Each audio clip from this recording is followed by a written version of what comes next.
Malayo pa lamang ang dalawang nilalang na yon. Agad namang naramdaman ng kanilang ama ang mga kakaibang presensya nitong tangan.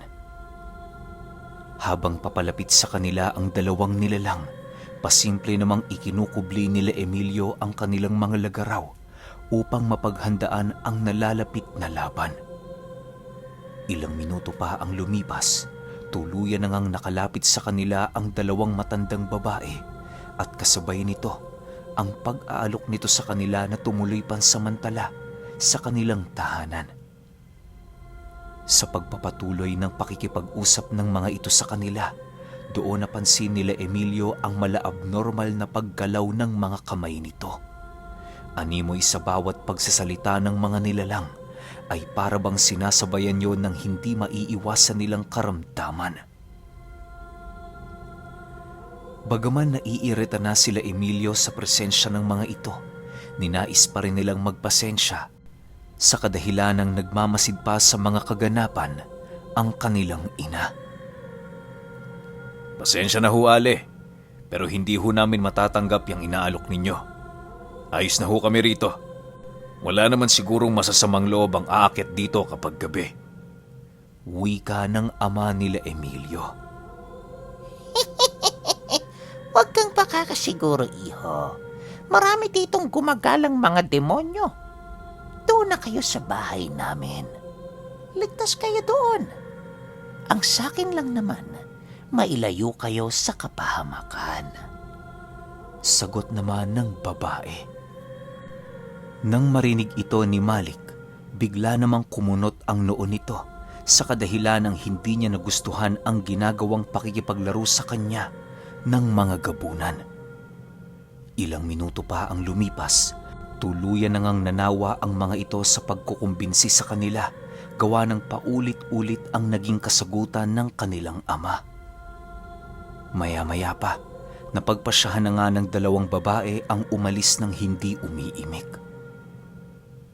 Habang pinagmamasdan nila itong naglalakad papalayo, panay naman ang kanilang ginagawang pag-uusap ukol sa totoong anyo ng mga ito. Sa pagkawala ng mga nilalang sa kanilang paningin, dali-dali namang pinapasok ng kanilang ama sa kangga ang kanilang inang natutulog na sa tabi ng sulong nagbibigay liwanag sa kanila para naman kahit papaano'y hindi na ito makagat ng kung ano-anong insekto. Ilang oras pa ang lumipas, tuluyan na ngang nabalot ng kadiliman ang buong paligid. Ang sulong inaasahan nila noong magbibigay liwanag sa kanila ay dahan-dahan nang namamatay, gawa ng tunaw na ang mga telang ibinalot nila rito.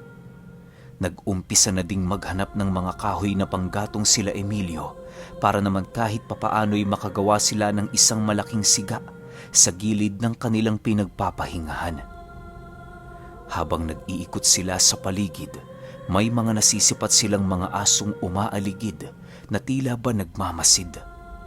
Kapag iniilawan nila ito ng kanilang dalang sulo, bigla na lamang itong nagsisipulasan na parabang takot sa liwanag. Bagaman hindi nila nasisipat ang totoong wangis ng mga asong nagmamasid, naaamoy naman nila ang baho ng mga ito na siyang kalapit sa baho ng mga sigbin. Sa pagbalik nila sa kinaroroonan ng kanilang ama, agad naman nilang ipinagsabi ang mga bagay na kanilang nakita upang kahit papaano'y malaman nito na merong mga sigbin na umaaligid sa paligid. Nang marinig ng kanilang ama ang kanilang ibinalita, dali-dali naman itong tumayo at nagsaboy ng mga bigas sa lupa habang patuloy na nag-uusal.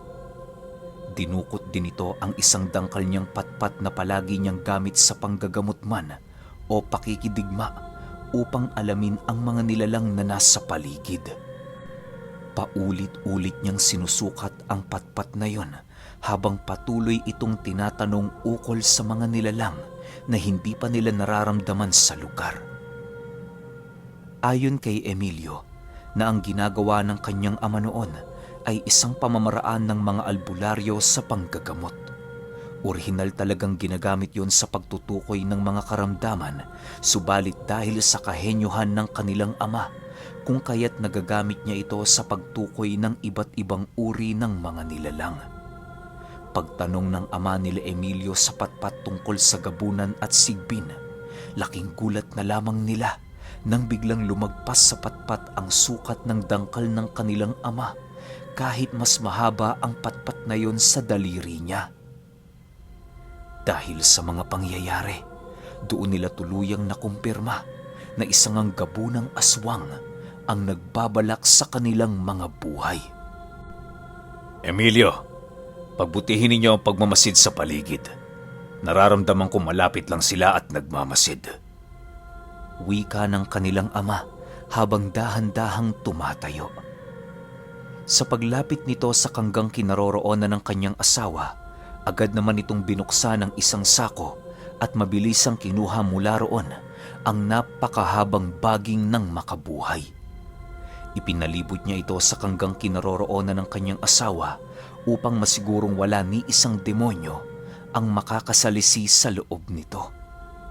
Matapos niyang gawin ang bagay na yon, nag-iwan din siya ng mga boteng merong mga lamang papel na may mga sulat na kataga para sa proteksyon.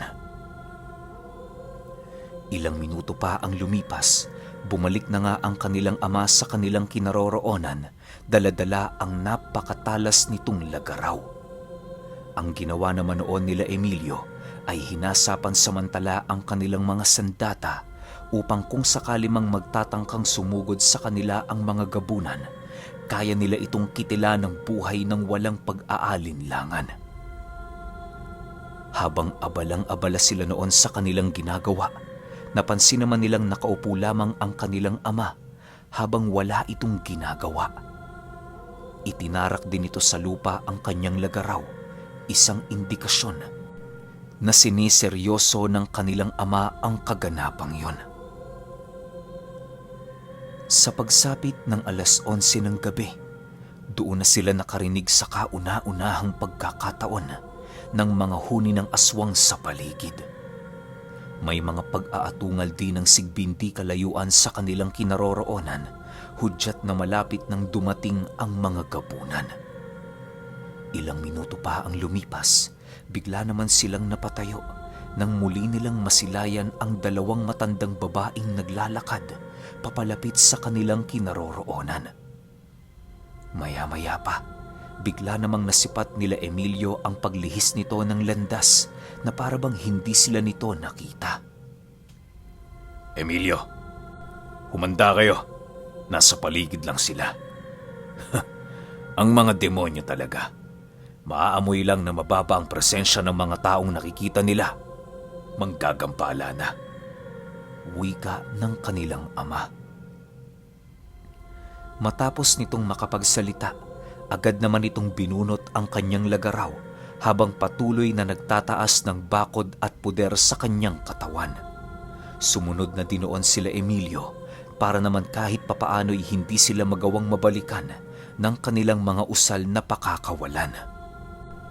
Dinukot na dinoon ng magkapatid ang kanilang mga mutya nang sa gayoy mapaghandaan ng nalalapit na digmaan. Pagkarinig nila noon ng pag-ungol ng isang matandang babae, dali-dali naman nilang tinungo ang kinaroroonan ng kangga upang protektahan ang kanilang ina sa kahit na anong oras at pagkakataon. Pagsilay nila sa dalawang matandang babaeng nakatuwad sa kanilang harapan, doon na sila dahan-dahang nagpalipad hangin sa buong paligid. Maya-maya pa, nasipat na din nila ang grupo ng mga sigbin na dahan-dahang lumalapit sa kinaroroonan ng dalawang gabunan. Paglalarawan ni Emilio sa mga nilalang na yon, para itong mga gagamba kung titingnan mo sa malayo dahil sa namumutla nilang mga galamay na nagsisiuslian sa kanilang buong katawan. Kagaya ng mga ordinaryong aswang, nagtataglay din ng mga ito ng mahahabang mga balikat at binti na karaniwang ginagamit nila sa pakikipaglaban at paghahanap ng kanilang makakain. Matatalas din ang mga kuko nito at meron yung nagsisihabaang mga buhok na halos sintigas ng bakal. Sa pagpapatuloy ng kanilang pagmamasid sa dalawang gabunan, doon nila nakita ang mga insektong gumagapang sa buo nitong katawan na para bang meron yung lahi ng mga mambabarang. Matapos namang masipat ng kanilang ama ang mga pangyayaring yon, dahan-dahan naman itong binunot ang kanyang lagaraw at kasabay nito ang pag-utos nito sa magkapatid ng, Emilio, Upal, ang gagawin nyo lang ngayon, siguraduhin yung walang makakalapit sa inyong ina. Tandaan nyo, siya ang puso natin. Kapag wala siya, wala rin tayo. Matapos itong marinig nila Emilio, tanging pagtango na lamang ang kanilang nagawa habang patuloy na pinagmamasdan ang kanilang amang dahan-dahang naghuhubad ng pangtaas nitong kasuotan. Pagsilay nila sa katawan ng kanilang ama, laking gulat na lamang nila nang masipat nila ang napakaraming mga bagay na nakabaon sa dibdib nito. Agaw pansin din sa katawan ni Malik ang kwintas nitong merong palawit na pangil ng kalabaw na siyang nagbibigay dito ng dagdag na pisikal na lakas. Ilang minuto pa ang lumipas, doon na nag-umpisang maglakad ang kanilang ama papalapit sa mga gabunan na nananatiling nagmamasid sa kanila.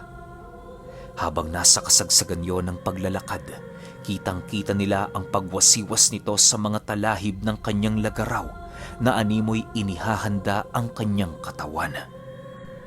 Maya-maya pa, bigla namang naglaho sa kanilang mga mata ang kinaroroonan ng kanilang ama na parabang ikinubliyo ng hangin na sumisimoy sa buong paligid.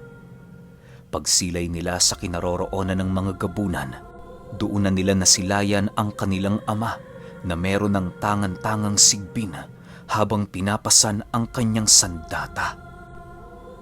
Dahil sa ginawa nito, buong puwersa naman siyang pinagtulungan ng dalawang gabunan kasakasama ang mga sigbi nilang alaga.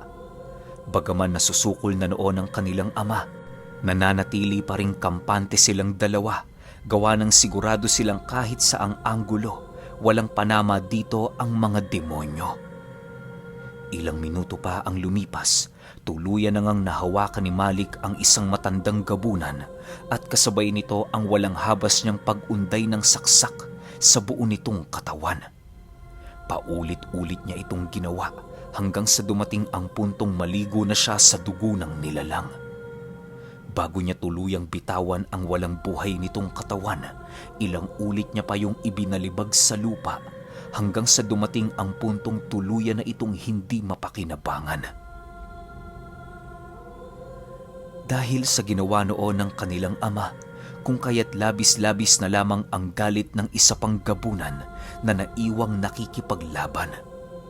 Pagsilay niya ditong papasugod sa kanya ang matandang kasama ang iba pang sigbin, mabilisan naman niyang inihanda ang kanyang lagaraw at kasabay nito ang buong tapang niyang pagsalubong sa mga nilalang. Ilang minuto lang ang lumipas, pansamantala namang naantala ang kanilang paglalaban dahil sa pagtigil ng paggalaw ng gabunan matapos nitong malagpasan ang ama nila Emilio. Maya-maya pa, laking gulat na lamang ng magkapatid nang masipat nila ang pagtulo ng dugo ng gabunan sa kanyang sentido. Dahan-dahan na din itong napapaluhod sa lupa habang patuloy na pinananatili ang kanyang ulirat sa kanyang katawan. Matapos ang mga pangyayaring yon, kampante namang nilapitan ni Malik ang aswang na parabang tuluyan na niya itong natalo. Akala mo ba kahit gabunan kayong dalawa kaya nyo na ang lahat? Hindi talaga kayo nag-iisip. Wika ni Malik habang nakatitig ng malapitan sa gabunan.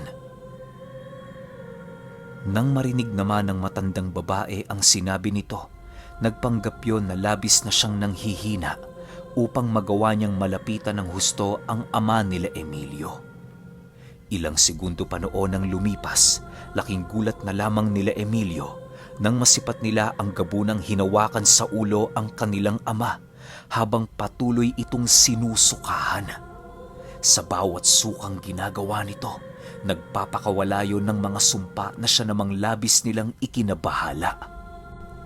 Dahil sa ginawa ng nilalang na yon, kung kaya't hindi na nag-alangang itarak ni Malik ang kanyang lagaraw sa dibdib nito.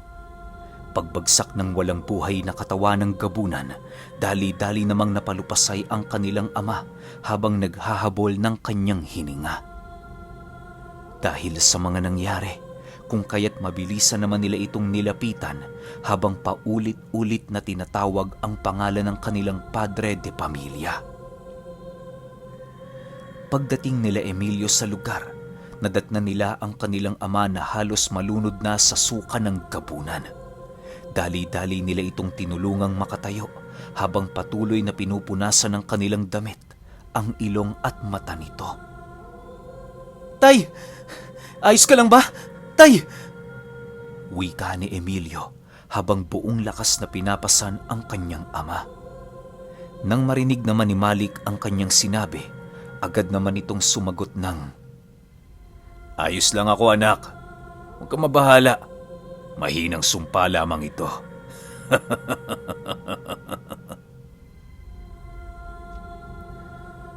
Kahit sinabi na ng kanilang ama na mahinang sumpa lamang ang bumalot sa kanya, hindi pa rin napapanatag noon sila Emilio gawa ng kitang-kita nila sa pagmumukha nito ang labis na pinsalang dinulot ng gabunan.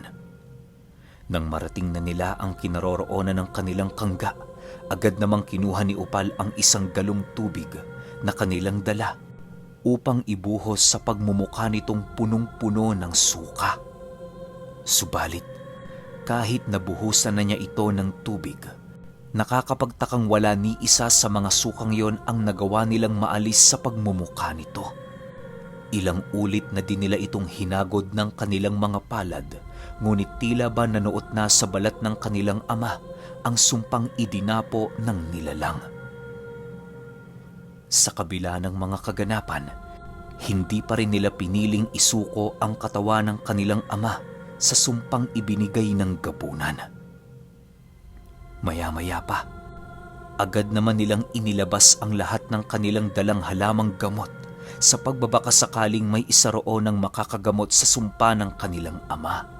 Subalit inabot na lamang sila noon ng umaga, wala ni isa sa mga ito ang nakagamot sa sumpang ibinigay ng gabunan bago ito tuluyang namatay. Kinaumagahan, pagsilay nila Emilio sa mukha ni Malik, tumambad sa kanila ang animoy tanda ng kapanganakan ng kanilang ama na umabot na halos sa leeg nito. Habang patuloy nila yung pinagmamasdan, hindi naman sila gaanong naaalerto, gawa ng normal pa rin kahit papaano ang ikinikilos nito. "Tay, umuwi na lang kaya tayo? Mas mabuting makabalik tayo sa bahay para naman makita mo yung kalagayan mo.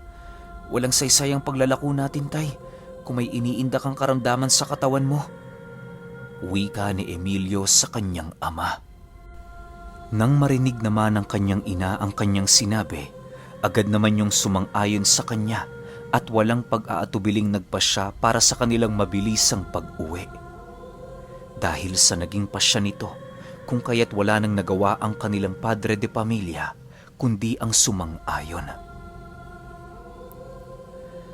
Habang nasa kasagsagan sila ng paglalakad, napapansinan nila ang panghihina ng kanilang ama sa kabila ng mga mutya nitong tangan. Pagdukot nito ng kanyang kwintas na merong palawit na ngipin ng kalabaw, laking gulat na lamang nila nang masipat nilang maging ang mutsyang tinatangan ng kanilang ama ay may sumpa na din ng gabunan. Dahil sa pangyayaring yon, kaya na may isinakay na nila si Malik sa kangga upang ito ay makapagpahinga. Silang dalawang magkapatid na lamang noon ang umalalay sa kanilang kalabaw pabalik sa kanilang tahanan. Nang madapo na sila sa baryong iniwanan nila kay Tandang Uban, dali-dali naman nila itong hinanap sa pagbabaka sakaling magagawa pa nila itong matagpuan. Kung kani-kanino na din sila noon nagtanong, ngunit wala ni isa sa mga ito ang nakapagsabi ng kinaroroonan ng ermitanyo. Sa pagsapit ng hapon, napagpasya nilang magkapatid na bumalik na sa kinaroroonan ng kanilang mga magulang. Wala na din naman kasi sila noong magagawa dahil nalibot na nila ang halos kabuuan ng baryo. Sinuyod na din nila ang lahat na maaaring tirhan nito, ngunit bigo talaga nilang makita ang kinaroroonan ni Tandang Uban. Ilang araw pa ang lumipas. Doon na nga nagkaroon ng mga hindi maipaliwanag na sakit ang kanilang ama. Nag-uumpisa na din yung manghina at mamayat na parabang nadadaig na ang katawan nito ng sumpa. Sa pagdating nila sa kanilang bahay, doon na nila ginawa ang iba't ibang ritual na maaaring makatulong sa pagpapalayas ng sumpa ng gabunan. Naghanap na din sila noon ng iba pang albularyo na makakatulong sa kanila upang malaman ang ganoong uri ng karamdaman. Isang araw, dumating na nga ang pinakahinihintay nilang albularyo na nanggaling pa sa norte. Bitbit nito ang lahat ng kanyang gamit sa panggagamot na siya namang labis na ikinagalak nila Emilio. Magandang umaga ho, Ginoo. Salamat at kahit papaano'y pinaunlakan niyo ang aming sulat. Sa katunayan, matagal na namin kayong hinihintay para matingnan ng ama naming nakaratay. Bungad na wika ni Emilio paglapit niya sa albularyo. Nang marinig naman siya ng matandang nakasakay sa kabayo, agad naman yung bumaba habang paisa-isang kinukuha ang kanyang mga gamit. Walang anuman, iho. Siya nga pala, nasan ba ang itay ninyo? Sagot naman ito. Matapos nitong makapagsalita, agad naman siyang inalalayan ng dalawang magkapatid papasok sa tahanan nito. Pagdating nila sa sala, bumungad sa kanila si Malik na nakaratay at animoy walang kakayahang gumalaw ng walang alalay. Pagsilay doon ng manggagamot, bigla na lamang nanlaki ang mga mata nito habang nagtatanong ng, Ang inyong ama ba ay merong pa ring tangang mutya hanggang ngayon? Oho, Ginoo, marami huyang mga baon at tangang mutyang ayaw niyang ikalas sa kanyang katawan. Wala naman ho kaming magagawa dahil yun ang nais niya sa mga biyayang kanyang pinapangalagaan. Sagot naman dito ni Emilio. Diyos ko, bakit hindi niyo yan inalis? Masama sa taong may sumpa ang magtanga ng mutya. Nag-aalalang sagot naman sa kanila ng manggagamot. Matapos nitong makapagsalita, dali-dali naman itong nilapitan si Malik at walang pagdadalawang isip na ikinalas sa katawan nito ang lahat ng mutyang kanyang tangan. Matapos niya itong gawin, nag-umpisa na din siyang hiwain ang mga baong mutya ng ama nila Emilio upang maihiwalay muna ito sa kanya pansamantala. Kahit ayaw noon ni Malik na alisin sa kanya ang kanyang mga tangang mutya, wala na siyang magagawa sapagkat yon ang kagustuhan ng kanyang asawa at mga anak. Habang nasa kasagsagan ng paghihiwa ng mga kalamnan ng manggagamot, mariin namang ibinili ni Emilio dito na kahit na anong mangyari, wag na wag niyang hahawakan ang mga batong naninirahan doon. Hindi kasi ordinaryong mga mutya ang tinatangan ng kanilang ama sapagkat ang iilan sa mga ito ay mutya ng kampana, hiyas ng ipo-ipo at ang nakamamatay na pangil ng kidlat. Kung nagkataong mahawakan niyo ng isang taong hindi nagmamay-ari sa kanila, maaari silang mamatay nang hindi nila namamalayan. Huwag kang mag-alala, iho. Hindi pa ako nahihibang para hawakan sila. Sagot naman sa kanila ng manggagamot matapos nitong marinig ang kanyang habilin. Ilang minuto pa ang lumipas. Doon na nila naabot ang pinamamahayan ng hiyas ng ipo-ipo sa katawan ng ama nila Emilio. Dahan-dahan lang ang paghiwa doon ng manggagamot para naman kahit papaano'y maiwasan niyang madantayan ng kanyang kampit ang mismong pisikal na anyo nito. Maya-maya pa, tuluyan na ngang lumitaw ang hiyas ng ipo-ipo sa kalamnan ng braso ni Malik. At kasabay nito ang pag-agos ng napakaitim na dugo na animoy na ipon sa lugar na yon. Paglaglag ng mutya nitong tangan, bigla namang napahinga ng malalim ang kanilang ama na parabang unti-unti na itong nawawala ng buhay. Ayon sa manggagamot, normal na umano ang ganoong aksyon sa kadahilan ng ilang taon na ding nanirahan sa katawan ng ama nila Emilio ang ganoong uri ng mutya. Dagdag pa nito na sa oras na bumagsak ang hiyas ng ipo-ipo sa lupa, tuluyan na yung maglalaho, senyales ng pagtalikod nito sa pamamahala ng kanilang ama. Wala tayong magagawa. Ito lang ang paraan para pahinain ang kanyang sumpang dinadala. Matanong ko lang, kanino niyo ba nakuha ang ganitong kalakas na sumpa? Sa pagkakaalam ko, mga piling tao lamang ang nakakaalam nito. Wika ng manggagamot. Dagdag pa nito, nabibihirang magamit ang ganoong uri ng sumpa sa kadahilan ng kamatayan ang kapalit nito sa taong nakakaalam. Yun din umano ang panghuling alas ng mga demonyong natatalo sa digmaan upang maisabay sa kanilang pagkamatay ang mga antingerong kanilang kalaban. Okay, grabe. Ang lakas naman ng gabunan na yun, nakapag-iwan pa ng sumpa. Tsaka isipin ninyo, yung iniwanan niya ng sumpa, sobrang daming tangan-tangang mutya. Tapos lahat yun, hindi siya naprotektahan. Ganun kalakas. Kumbaga, parang kamikaze, di ba? Nag-self-destruct siya para mamatay din yung tina-target niya. Ang galing lang nung ganung pangyayari. Pero, para malaman natin kung mabubuhay ba o mamamatay si Malik, sunod kaagad natin yung 9. Pero, wag naman sana. Yun lang. Salamat.